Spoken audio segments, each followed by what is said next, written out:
There are different types of burnout. In this episode, I dive into my new book, The Burnout Epidemic, which shares the different types of burnout, how to identify them, and what is actually helpful.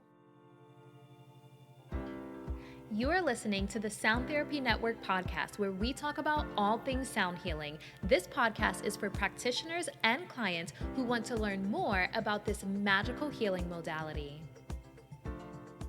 Welcome to the Sound Therapy Network podcast. I am your host, Niajae, embodiment coach, owner of Bliss Wellness in Tampa, Florida, and the creator of Somatic Sound Therapy. I just released my new book at the time of recording this. It is available on Amazon for pre-order. It releases on January 6, 2026. I am so excited about it. If you've been listening to this podcast or watching the content that I post on social media, you know that I talk about burnout all the time.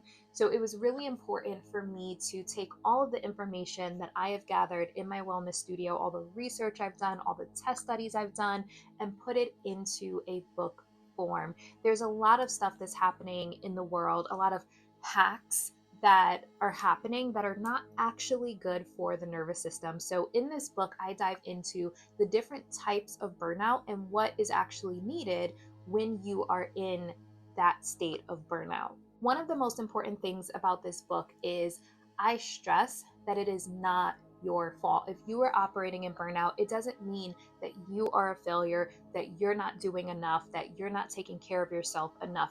We are up against a lot of environmental challenges, and our society is moving at an unsustainable pace. So this is not to be a slap on the wrist or make anyone feel any kind of shame. It's saying, hey, we're moving faster than our minds, our bodies, and our nervous systems were actually designed for. And if you don't want to get sick, we have to really take care of our bodies, our mental, emotional, and physical well-being.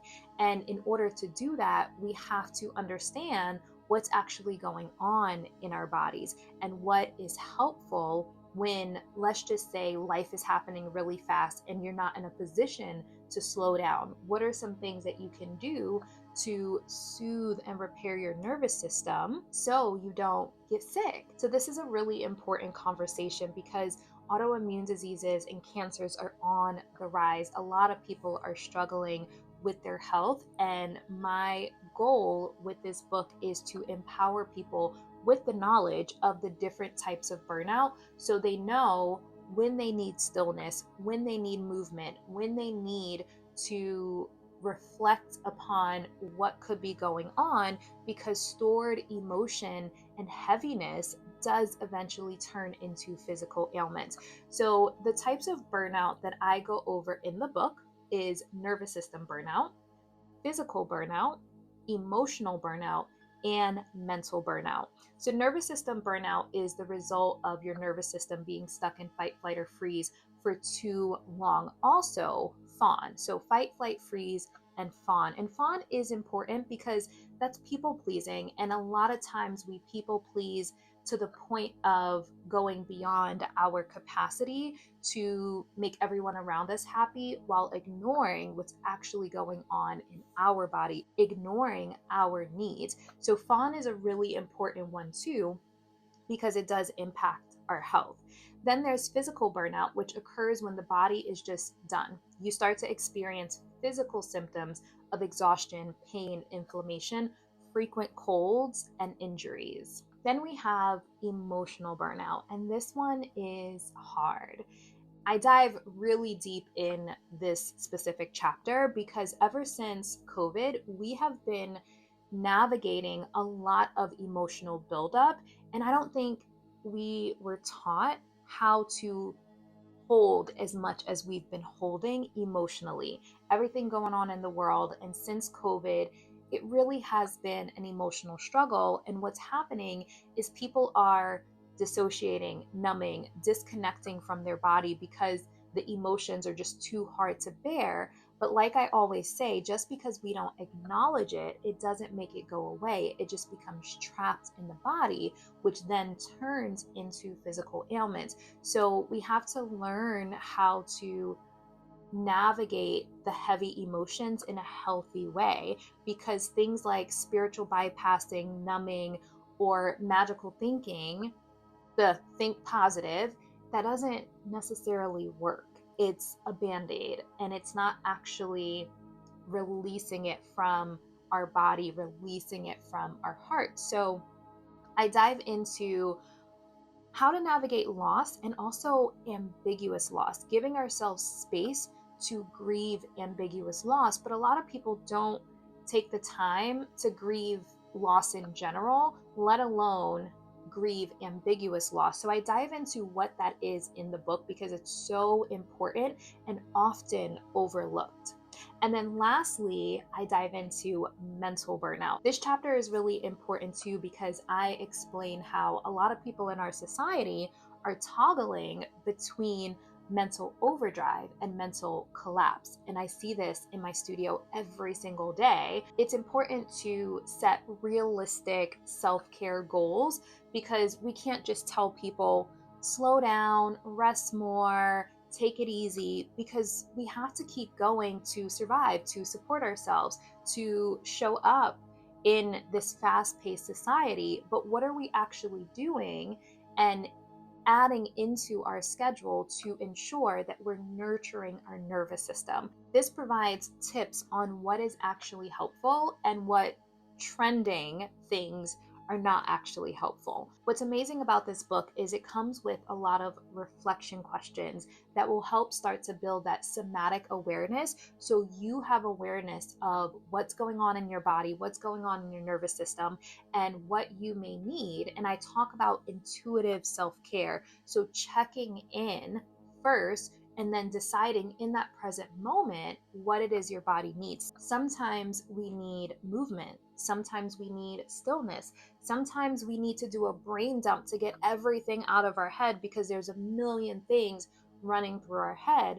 So intuitive self-care is checking in and really listening to your body. But the thing is, so many people are disconnected and dissociated from their body. When they check in, it's like, I don't know. I don't know what I need.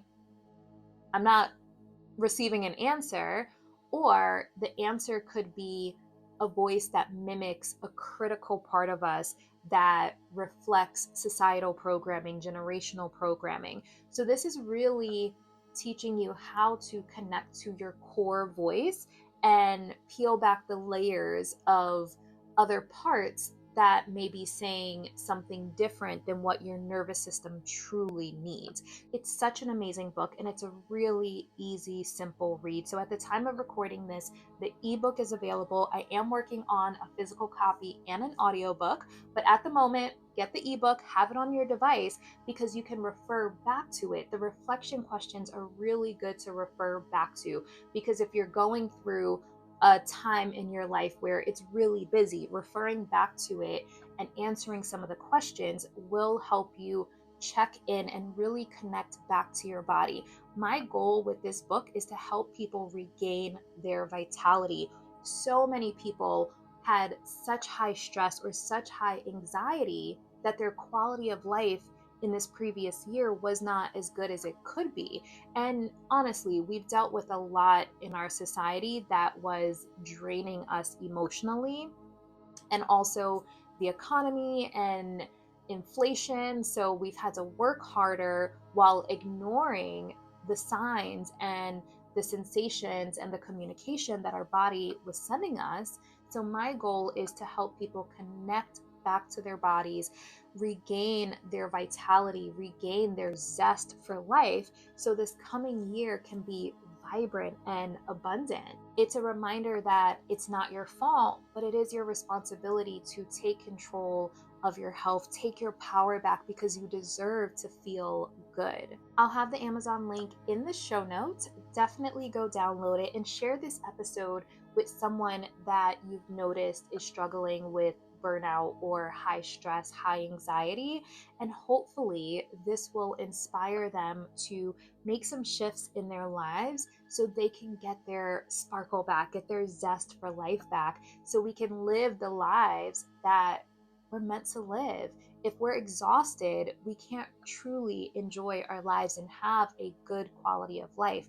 So, my goal is to help as many people improve their mental, emotional, and physical well being with this book. So, go download it. And until next time, wishing you healing and harmony. Thank you so much for listening to the Sound Therapy Network podcast. Edgar Cayce says, sound is the medicine of the future. The future is now. By listening and sharing this podcast, you are contributing to the wave of healing in the world and safety in the healing space.